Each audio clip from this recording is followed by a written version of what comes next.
We are in my basement in my gym, and I thought I'd do a quick walk around. I mean, it's a work in progress. I'm, working on it a little bit at a time here or there.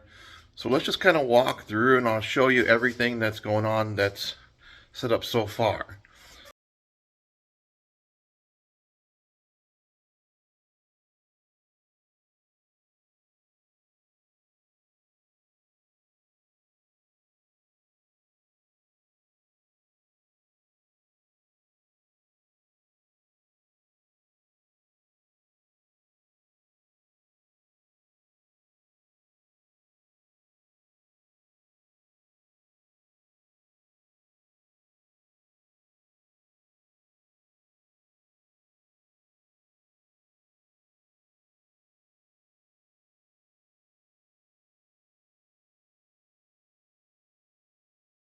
And you see it's kind of a mess, but that's because I've been cutting wood and breaking boards for the U.S. Open. So quickly walk around. This is my two newest additions. This is the National Top 10 uh, certificate I got from NASCA for last season. And if you zoom in kind of close here, these are the events. Adult Weapons 40 plus men advanced and Adult Forum 40 plus men advanced. I scored somewhere in the top 10 in each of those events. And then I got my Yoda poster. It says, do or do not, there is no try. And then over here is my National Championship Award I got from NASCA, which is the North American Sport Karate Association. And the events I took first place in: Adult Fighting 40 plus men advanced, Adult 40 men intermediate, Adult Forum intermediate, and Adult Weapons beginner intermediate. And then I've got my trio here, and I got I love this poster. I saw this online. I had to get it. It says, "It's not about being better than someone else. It's about being better than you were the day before," and that's so true. Every day is a work in progress. And I got my Yoda poster here. You must unlearn what you have learned. You will know good from bad when you are calm, at peace, passive. And I've got I saw this poster. I was like, that's a cool poster. So I got that. And then this little sunset silhouette I thought was pretty cool. And then, of course, showing up my patriotism, I've got my American flag hung correctly. The star field is always supposed to be hung in the upper left corner when hung from a wall. So if you're looking at it, it should see the blue star field in the left upper corner, which is the correct way to hang a flag from a wall. This is my progress so far from where I started. Right down here, my first white belt, all the way up the ranks so far. So I've got this spot here. My current belt will go once I get promoted here, probably in a month or two. And then my next one will go here. And then because I'm running out of space, I'm going to have to get a third one and then drop it down and then remount the belts. And this was I got for completing the summer goals for our school. Every summer they give you a sheet with like a bunch of things to do, like slow kicks, so many slow kicks, so many push-ups, so many times practicing form. And then you get this little certificate and you get a patch. You can't put it on uniform, but I have it on my NK kind of windbreaker that I wear usually at tournaments. And I got my Miyagi poster. So it's okay to lose to an opponent. It's not okay to lose to fear. That's from the third Karate Kid movie. I thought that was a cool statement. And then here I've got my other trio. This is my first tournament, second place in form when I was a green belt. And then it's an autographed print of the famous scene in the first Karate Kid movie. And then I got, this was my first sparring award 5th place. I didn't do as well as I hoped, but that's okay. And then I've got my cool Miyagi poster, wax on, wax off. Everyone knows that phrase and where it originates from. And then up here, I have a couple of sets of commas. These are a traditional farm implement that one of our schools use. They were originally used by the peasants because they weren't allowed to train with actual weapons, so they trained with tools. So I'm not required to do any comma forms at under black belt, but I think they're cool. So I've been just playing with them a little bit, learning bits of the form. I like these because it's got this cool little dragon print on it. They're rounded out. These are a little more square, which I like. These are a little more rounded, and they're kind of sticky when you get sweaty. But I still think they're kind of cool. Over here, I've got a pair of sai. These are a Japanese weapon that our school does not use, but I think they're cool, and they were my favorite Ninja Turtle is always Raphael.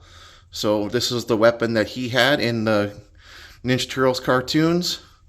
So they're about 18 inches long. They're heavy metal, and they're fun. They're eventually going to get hung over here in this empty spot. I haven't quite decided how I want them to go. If I want them to be up and cross like so, or down and cross, I haven't decided yet, but they're eventually going to go in this spot here. And then over here, eventually there's going to be another flag that hangs on this wall. So and this is my home theater sign.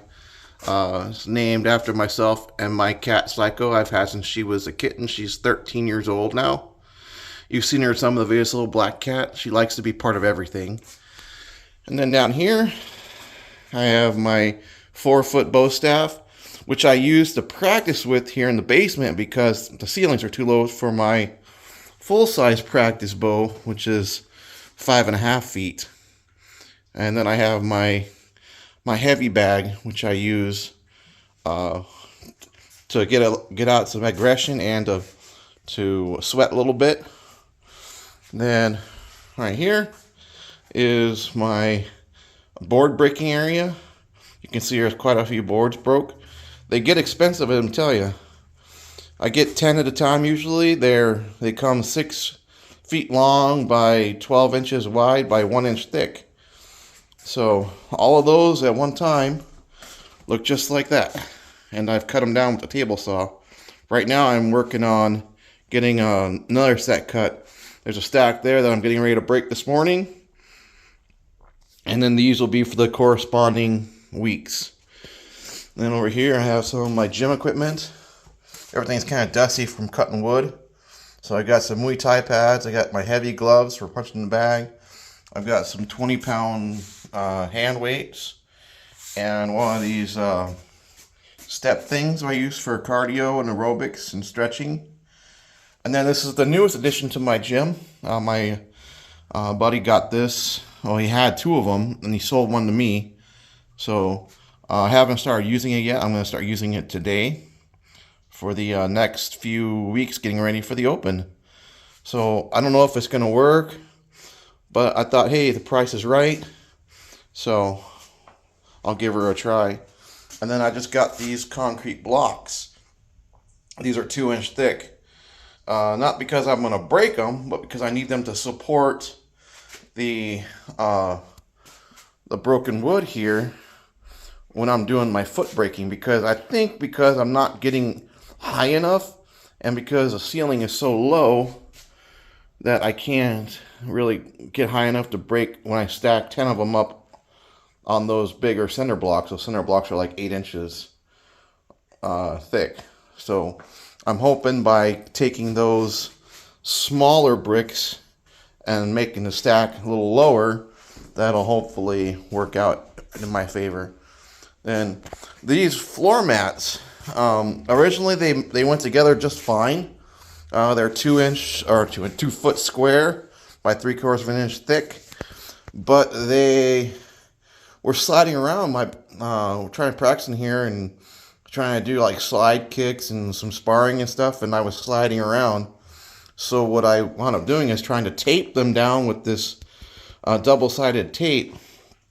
But when I tried to do it, they didn't fit back together properly.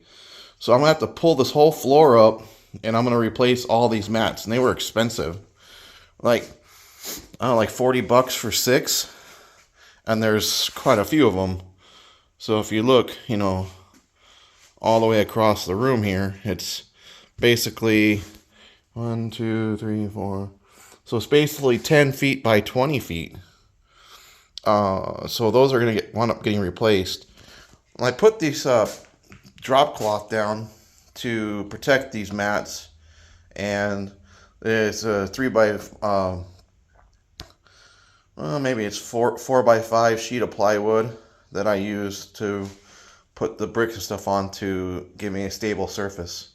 And then of course the table saw I used to cut, and it's kind of a mess here, but that's the process when you're cutting wood and stuff. So that's a tour of my gym. Hope you enjoy the footage and everything for the USO, and we'll see you after. Thanks.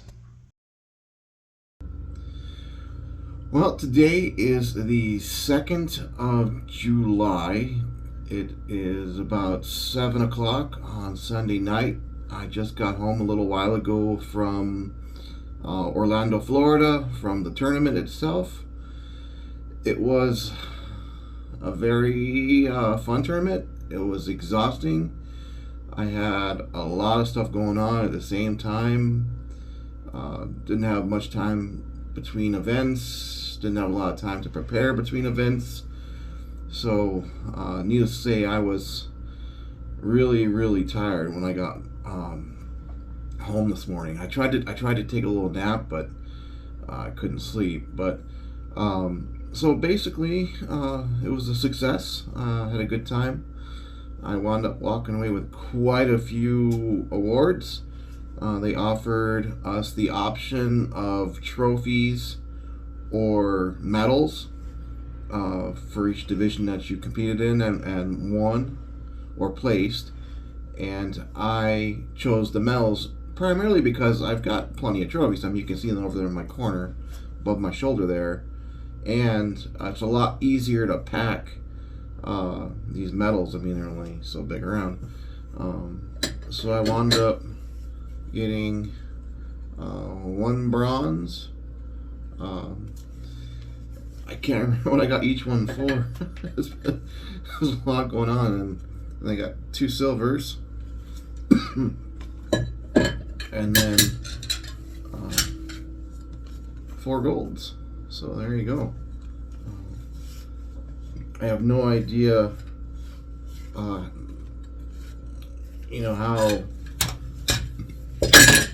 much fun this was gonna be.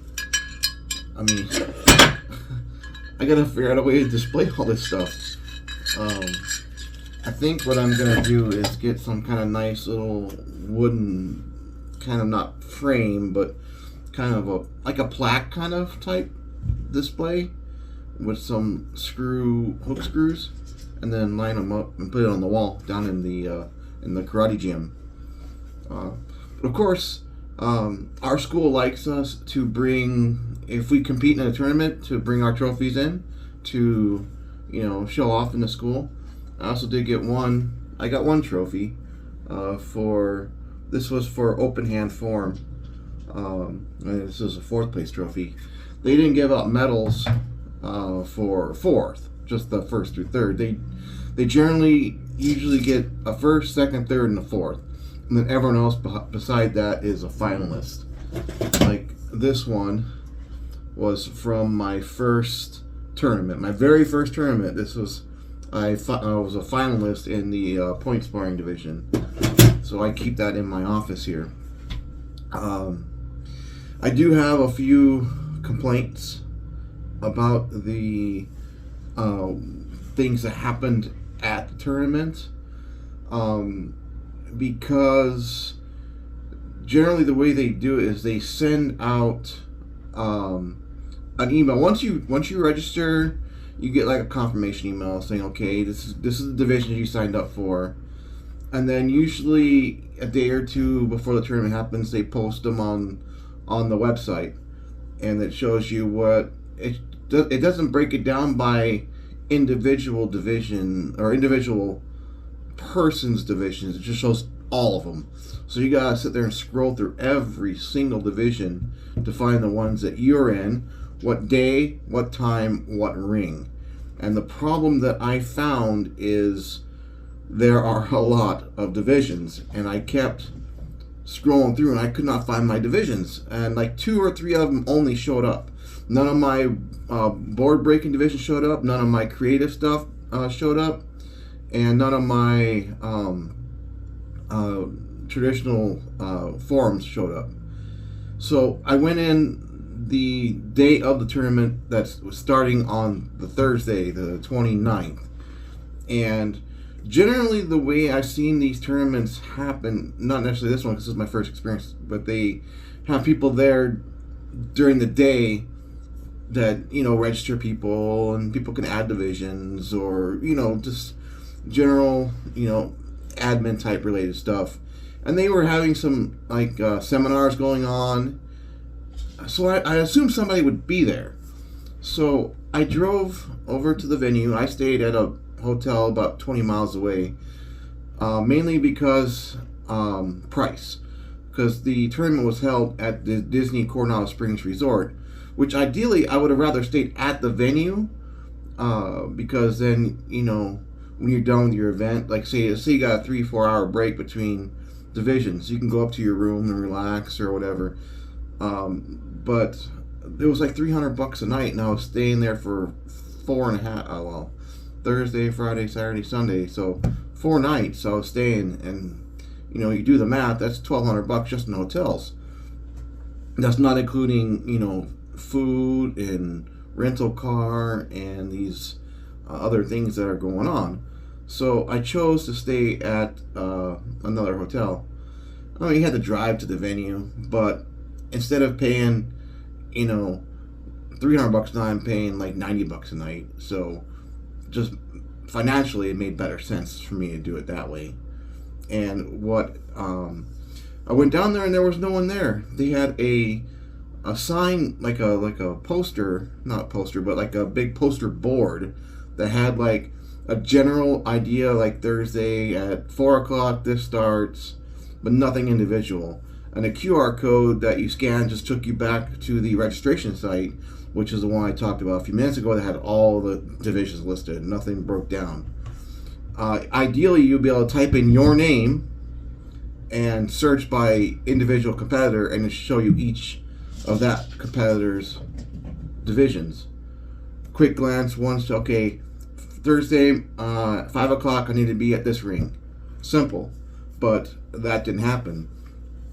So I decided, instead of sitting around the hotel, the resort, until like, I think they were coming in at like 12 o'clock, 12:30, something like that, and it was 8:30 in the morning, for 4 hours, just to find out, what division I was going to be in and check in.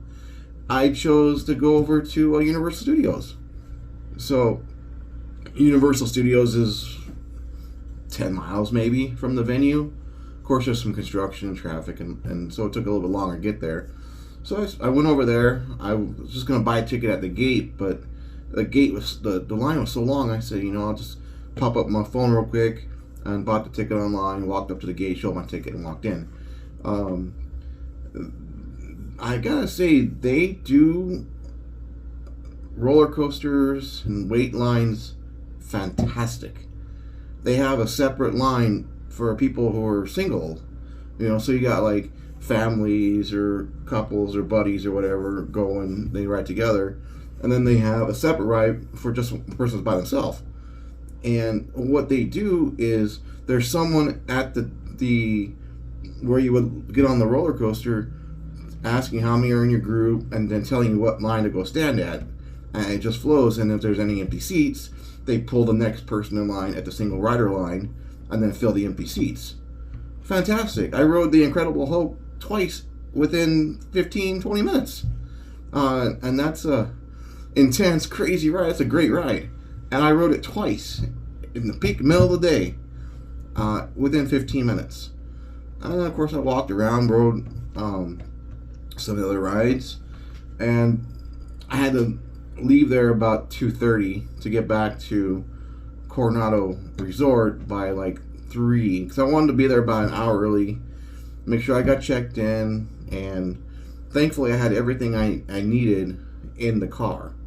So I get down there, you check in, they sent you a text message and an email saying, welcome to the US Open, here's the divisions you're in, what ring, what time, what day.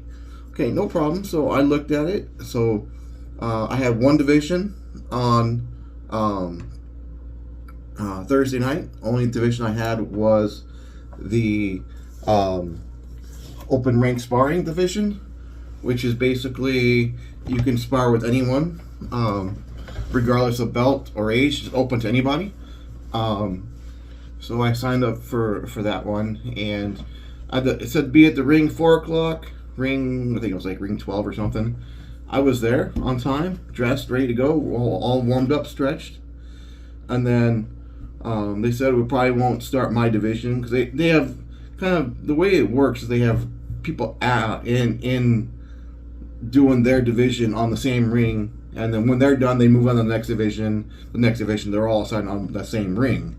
So they were doing like some kids sparring and some team sparring and stuff like that. So it wasn't my turn yet.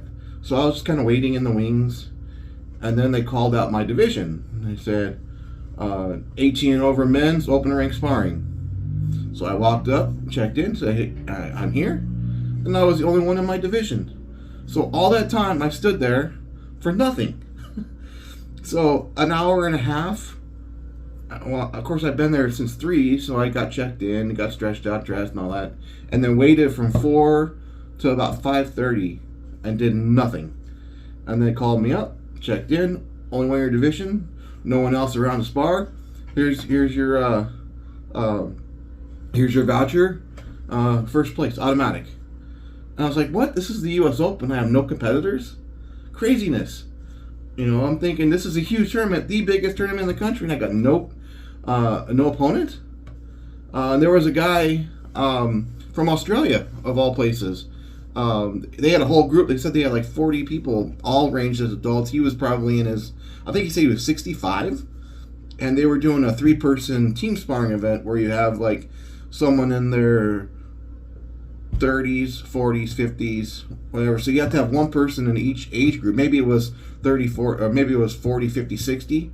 I don't know. But so they had 3 people sparring that were in this.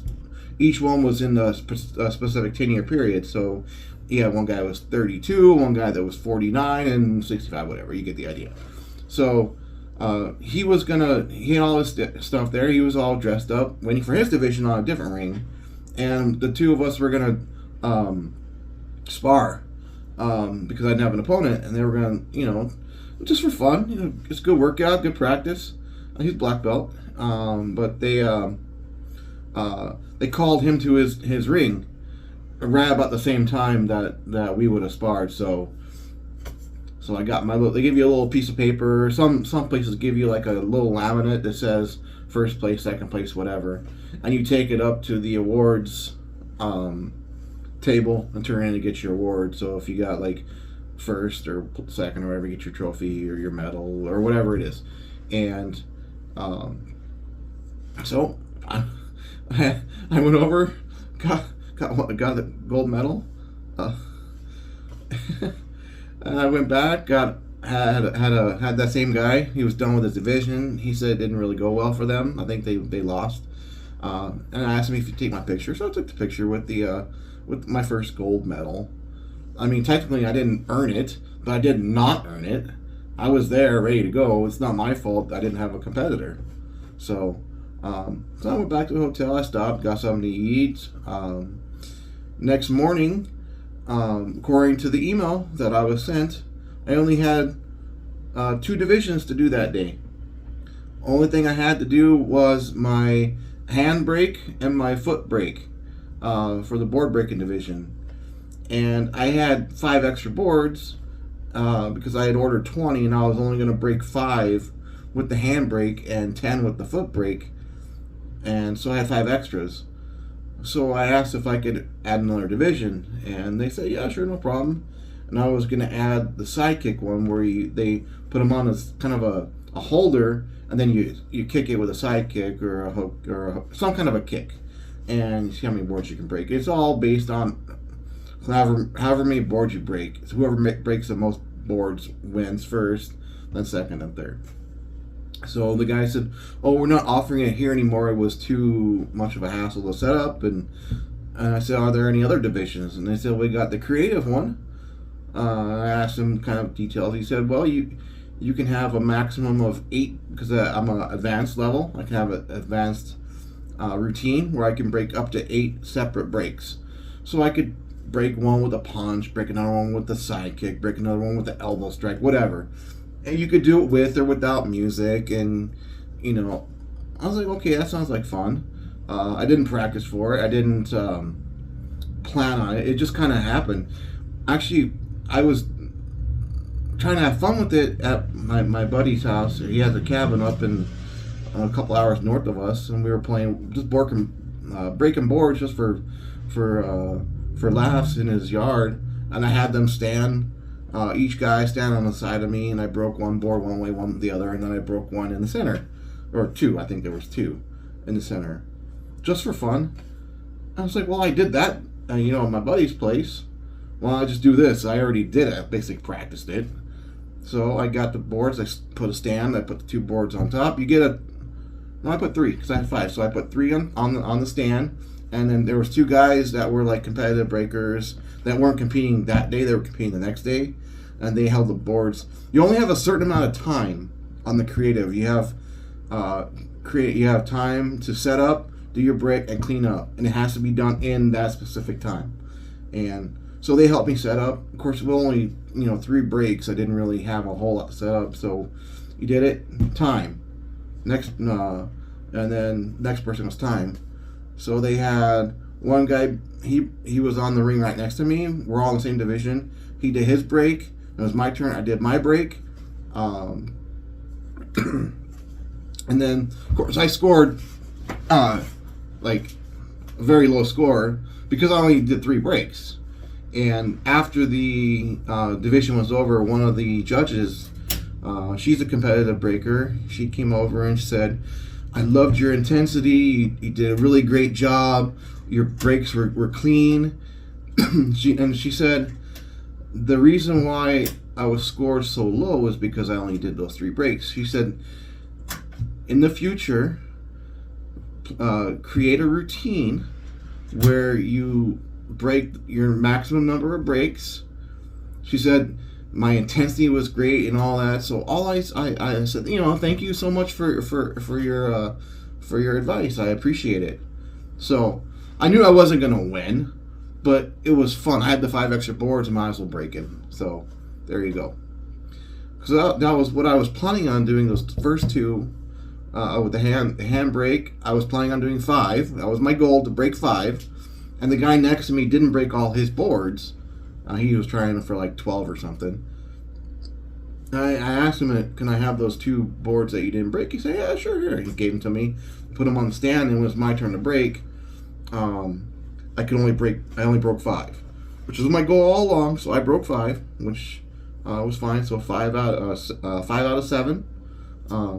The most I ever got through on my own was 6.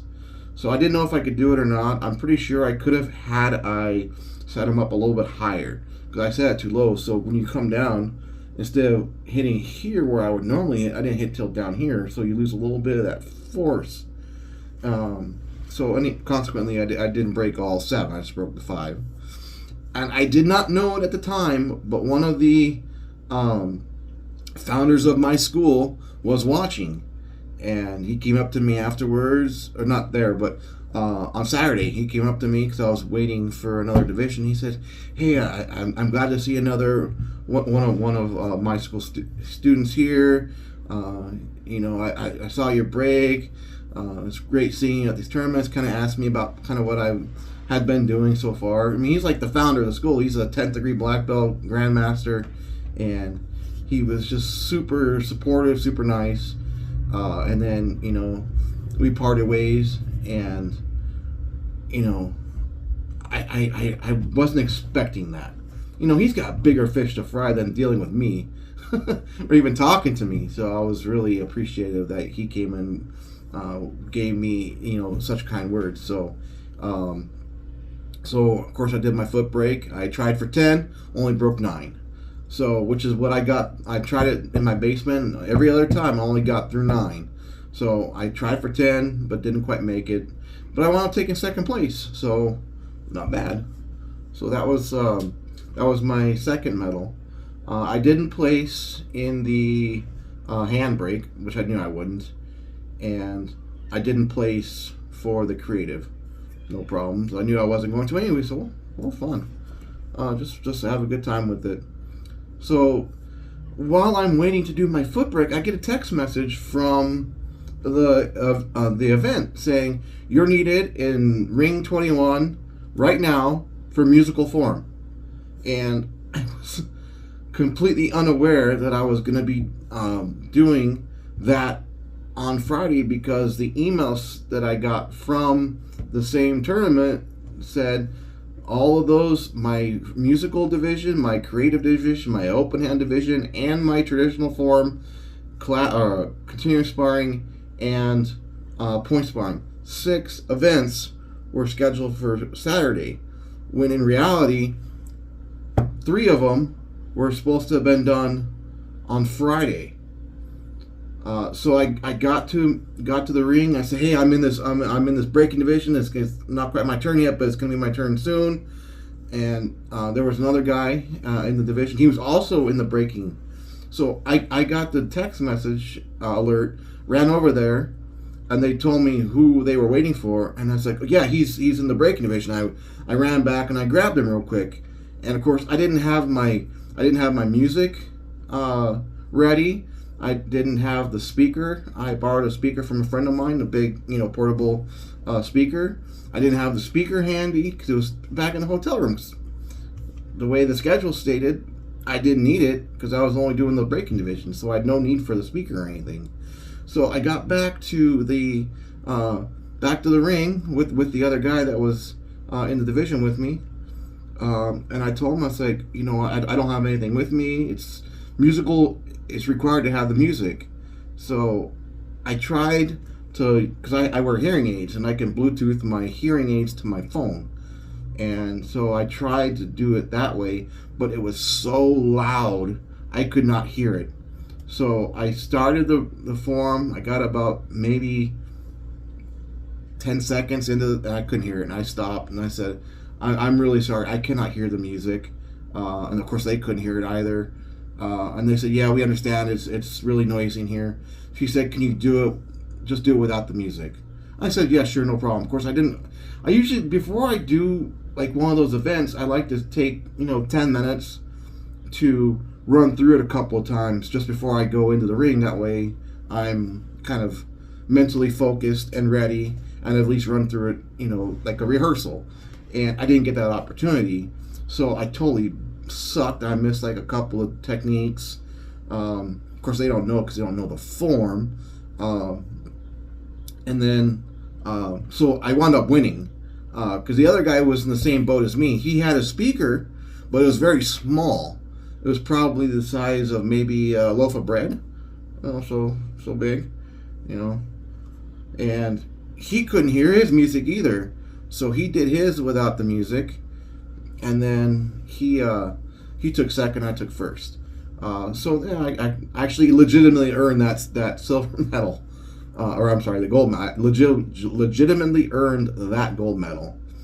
And then right back to back, they had us do the creative form, and there were 6 or 7. I think there were 6, but they had the women and the men, because it was 18 and over, in the same division. So I was competing against this like 20-year-old girl, well, woman, I guess, but she can do a lot more crazy things, like, because it's creative, so you can do all kinds of stuff. You can do, flips and backflips and twists and spins and all kinds of goofy stuff that me, as a 46-year-old guy, I'm not a gymnast, I can't do. So she deserved the gold medal. She earned that gold medal. She did a heck of a performance. So she took first, and I wound up taking fourth. The other people in my division were pretty good too, but fourth, not a bad in. That's what I got this trophy for. Was for that. That was for a creative form. Went back, did my foot break, of course, and then I didn't know anything. I was supposed to do traditional weapons form and continue sparring that same day, but I didn't know. So I was done. It was, I don't know, 2:00, and so I went to SeaWorld. Bought a ticket. I went to SeaWorld. I haven't been to SeaWorld since I was a kid. I've never been to the one in Florida. I've only been to the one in California. So I went over to SeaWorld. Back when I was going to SeaWorld, they didn't have roller coasters or thrill rides. It was walk through aquariums, like petting zoos where you could pet like the stingrays, and the dolphin pool where you can feed the dolphins, or the penguins or whatever. And it was that kind of thing. And then you had like the dolphin show and the whale show, and they had like the sea lion show. And it was kind of, as a kid, you go in there and you watch the whales do their stuff. They jump out of the water and splash, get the crowd all soaking wet. It's an awesome time, right? So I got there probably, by the time I got through security and check-in and parking and all that, because back when I was a kid, they didn't have metal detectors at these parks. You just give them your ticket, you walked in. But now they got like super security, and they you go through the metal detector. If you got a bag, it has to be searched, which I totally get, because this world we live in is crazy right now. There's a lot of crazy, stupid crap going on out there. So you go through security, go through the queue to get into the park, and so I downloaded the app, and it tells you the wait times for each ride. And I don't really care for going through the walk-through aquariums. I went there to ride roller coasters because they have Mako, which is the tallest roller coaster in Florida, or in Orlando. Maybe I'm mistaking that. So I went there for the specific purpose of riding the roller coasters, and I wanted to go see the dolphin show because I always liked the dolphin show, and I wanted to see the whale show. But I got there so late in the afternoon, there was only one showing left for the dolphin show, which was at 5:00. So I went on the ride, came back, and as I was walking to the dolphin arena, the announcer came over the PA, said the dolphin show for 5:00 is full, and this is the last show of the night. So I didn't get to see the dolphin show. So then I went and rode this ride called Pipeline, which is brand new, just opened in May. So it's only been open a month. It's a stand-up roller coaster. It's super fun because it's got these seats that sit on springs, so you kind of just float. You're supposed to simulate like surfing, so they called it the Pipeline. I did get to see the whale show, which was fun, and it was nice that they took a moment at the beginning of the show to have all the veterans in the audience to stand up and recognize all the veterans. So it's hard to see because there's so many people, but the guy next to me stood up, so it was a lot of veterans. So I thought that was nice of them. So finished SeaWorld, went back to the hotel. Next morning, not realizing that I had missed my weapons division or sparring, I brought all my gear with me this time because I knew I was having those today. So I go to the ring, and they did the open hand form, which I took. I made finalists, which I think I came in 5th out of 6 or 7. It doesn't matter, but so I didn't place. And then they went right into this sparring division for the over 18 beginner intermediate sparring division. And I walked up and I said, "Aren't you doing traditional weapons?" Because generally the way tournaments run is everyone's assigned to the same ring for the duration. So let's say men 35 and over, ring 21, you're going to do first, generally you do your open hand form, then you may do creative or musical on the same ring, and then traditional weapons, and then sparring generally follows those events. So it generally goes open hand, weapons, creative, whatever, sparring. And the lady's like, "Oh, we did all the sparring division, or all the weapons divisions yesterday." I was like, "What are you talking about?" And I showed her the email and said, "This clearly says this ring, this time, traditional weapons." She's like, "Oh yeah, they do those on Fridays." Yeah, Mad Action sent out a bunch of bad information, which is the site that you use to register for the tournament. It's called Mad Action, and I don't know, it was just a glitch or whatever. So I talked to one of the coordinators. I was like, here's the situation. He's like, "Yeah, you're not the only one that missed divisions because of that glitch." He said they did send out a correction. I said, "Well, I never got the correction. I just got the text message saying I need to be in the ring right then and there." So he's like, go back to the kind of like the main booth where like all the coordinators are, and then tell them what happened. And they're going to have makeup divisions at 2 o'clock. It's like 10:30 in the morning. I was like, okay. So I walked over there and I spoke to the gentleman at the desk, and I explained to him the situation. He's like, okay. So he handed me this like index card. Well, it's probably 7 by 5, big card, and it put your name and your age, and it has a bunch of options where you can circle or check mark of divisions you missed. So like I didn't get a chance to do the creative and the musical with preparation and proper equipment, and then also, but I did do them. So they were already done, and then I missed the weapons and the creative, continuous sparring. So he said, okay, fill this out, come back at 2 o'clock. I came back at 2 o'clock, handed him the card. He's like, okay, we'll wait and see if anyone else shows up. So I was watching some of the other rings. Called me back up. He says, no one's showing up. You want to just be awarded first? And I was like, well, that's up to you. He said, well, you paid for the divisions. You were here. So he gave me automatic first in those two events. The continuous sparring and the traditional weapons form, and then I'd really rather have actually done the event. I did go down there to do them, but no one shows up to do a sparring division. You can't really just shadow box. The same thing happened to another guy that was on my ring. So we did our regular point fighting sparring division after the other division did theirs, and I didn't know, nobody knew it was double elimination. So I got the second match. So the two guys fought first, and then me and another guy fought for the next match.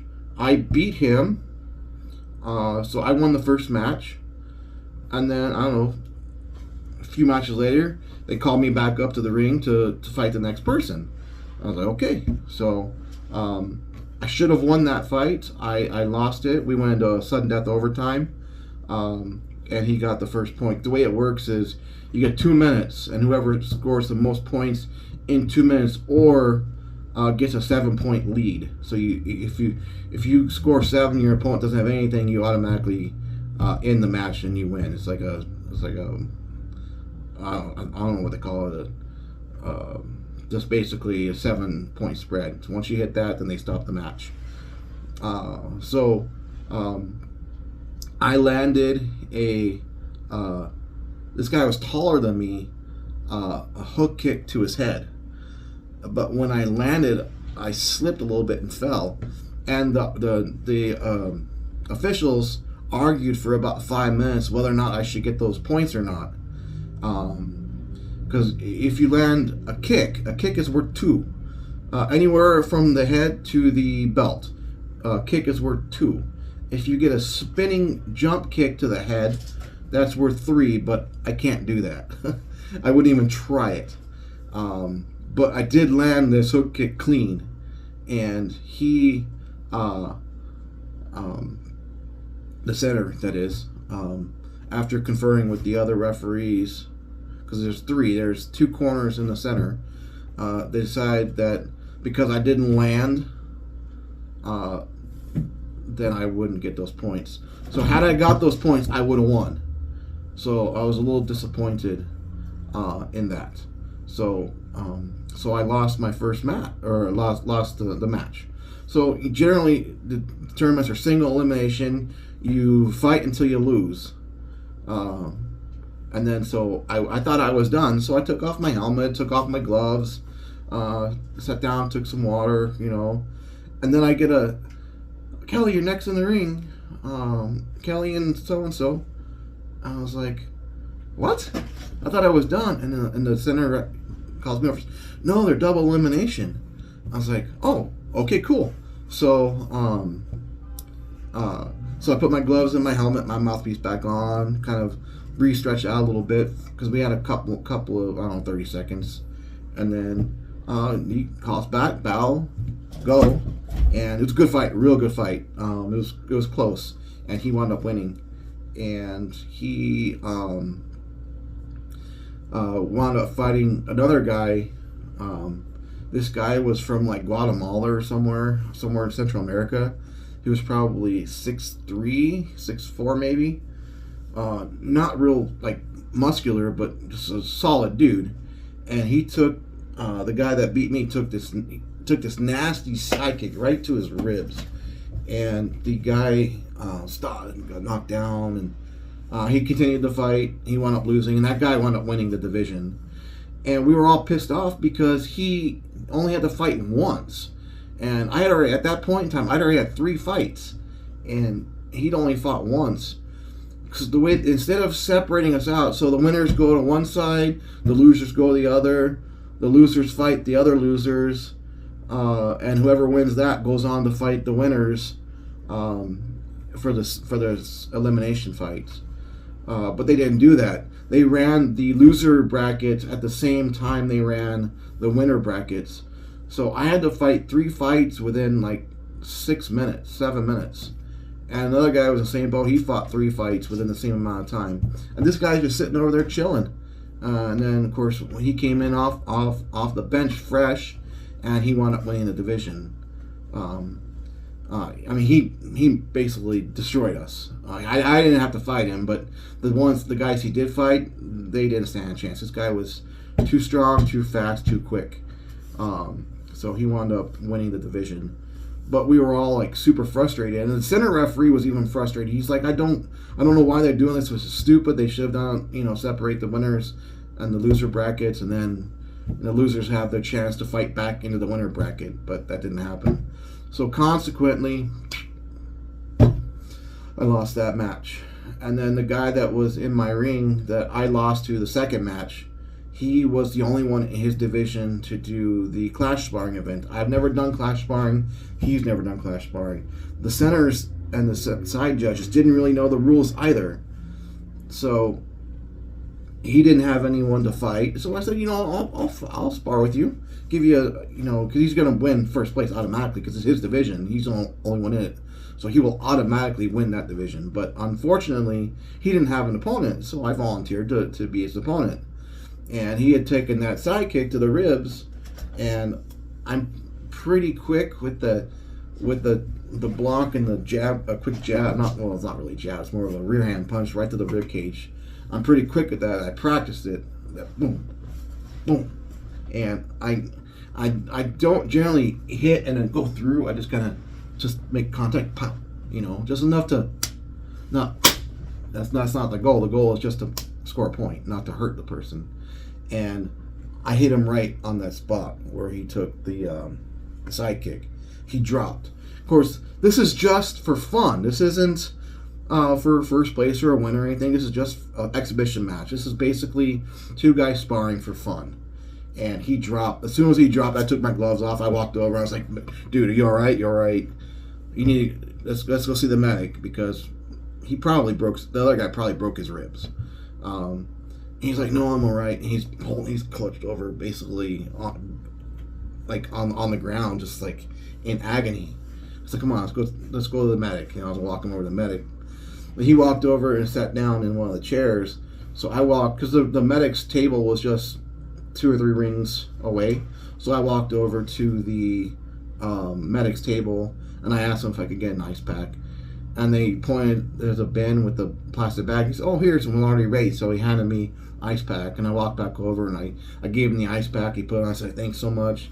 I was like, man, I'm sorry. I didn't mean to hit that spot. It was just a reflex. He's like, yeah, I don't blame you. It was just one of those things. Super nice guy. So we wound up, I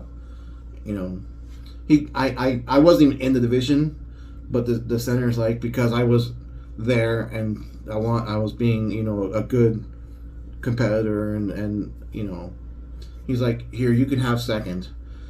So that's how I got my second place medal for clash sparring. So it wouldn't have mattered one way or the other. But so the way it works in NASCA, you get points for every time you place first, second, third. You get points, and at the end of the year, whoever has the most points gets like awards. And one of the guys in my division, we were doing open hand for him. He's like, have we ever competed against each other? I was like, no, I don't think so. I don't recognize you. And he's like, I know you from somewhere. You're familiar to me. And I was like, I don't know. I offered him were you in Atlanta last year, or did you come to Diamond Nationals? And he's like, no. And then after a while, when we were getting ready to start the sparring division, we're on the ring all getting ready to bow in. I said, hey, you never did tell me where you recognized me from, because he's like, I know where it was, but we didn't have time to talk at the moment. So he walked over, and I said, hey, did you ever figure out where we met? He's like, we didn't actually meet in person. We didn't compete against each other. We were in neck and neck for the points totals on the NASCA ratings. So that's how you get seated in your respective divisions. And he's like, yeah, you dropped all your points right at the last couple of weeks of the season. And he's like, yeah, I was pissed off because all of a sudden there was all these points, and he was like, oh man, I gotta go in a couple more tournaments to beat me in points. And I just told him, I didn't even realize I could do that. I thought it was just for black belts. And he's like, no, I didn't. And so yeah, so that's how we come to know each other. We were neck and neck in the points for NASCA, National North American Sport Karate Association. That's the governing body for some of the tournaments. The one I just competed in was ISKA, which is International Sport Karate Association. That's their governing body. So one of the founders of my school, Grandmaster Carnahan, he is the president of NASCA. So there you go. Small world, right? And then I ran into a guy that I sparred with in Atlanta last year in the continuing sparring division, because just out of the blue, I was, packing up, getting ready to leave, and he walks up and says, hey, can you take a picture with his group? I was like, yeah, I can take a picture for you. And I looked at him, I was like, did we spar in Atlanta last year? He's like, yeah. Hey, yeah, I knew I recognized you. So this karate world, it's a small, it's a big, there's a lot of people in it, but it's a small world, especially when you do these major tournaments. So it was like, oh yeah. And he said that the fight that him and I had was his last fight, because right after that he had a death in his family. I think he said his mom died, and he hadn't fought since. And I was like, oh man, that's terrible. When you're competing against each other, it's real competitive. You're not angry at each other, but it's competitive. And he wound up beating me in that fight. He was a black belt, I was a blue belt. Go figure. So he beat me in that tournament. It was a real good fight. He hits hard. I'll tell you that, he hits hard. But I guess he lost his mom. So, nice seeing you. Probably seeing you another one at some point in the future. So there you go. Saturday, no one showed up for my makeup divisions, automatic wins. So I wound up taking 7 medals and 1 trophy. There you go. U.S. Open in a nutshell. See how it goes next year. I haven't decided what I'm going to do. I did get invited to go to another breaking tournament. One of the president or director of operations, he's a higher rank in that the USBA, United States Breaking Association. He handed me this thing. We really love to see you in New York. It's in August, which there's no way I can do it. I don't have the money. So, man, it'd be awesome to shoot up to New York. It's up in Albany. So, not New York City, thankfully. I wouldn't want to go to New York City. Too crowded. And so yeah, I'd love to see you at the tournament. And and he said, I'll look forward to seeing you break in the future. So, there you go. That was my my wrap up for the U.S. Open karate tournament. Hope you enjoyed the video so far. Stick around. I've got footage of all the ones I was able to capture on film. I didn't get some of them because like I said, I wasn't prepared. So I got everything I can. And then we'll see you on the next video, probably either after the next tournament, which will be the Twin Cities Rumble, which is in September, or Diamond Nationals, which is in October. So thanks for watching. Hope you enjoy it.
I know. I'm not supposed to be blocking everybody.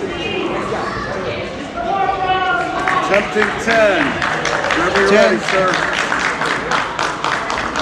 Mike Thomas, you still here?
My name is Kelly, my form is Zanko.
big news?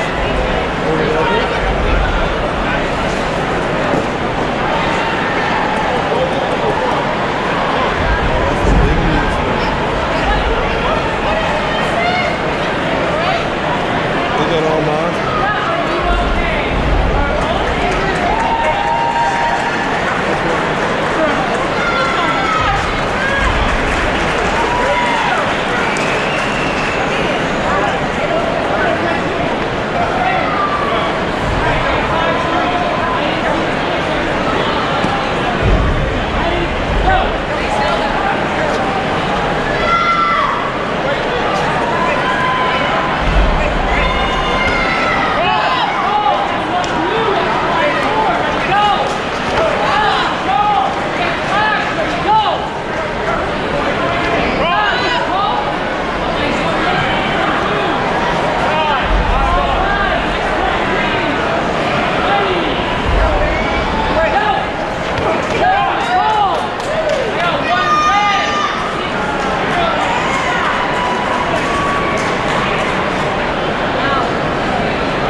sure that he's okay and doesn't just like walk out of here. He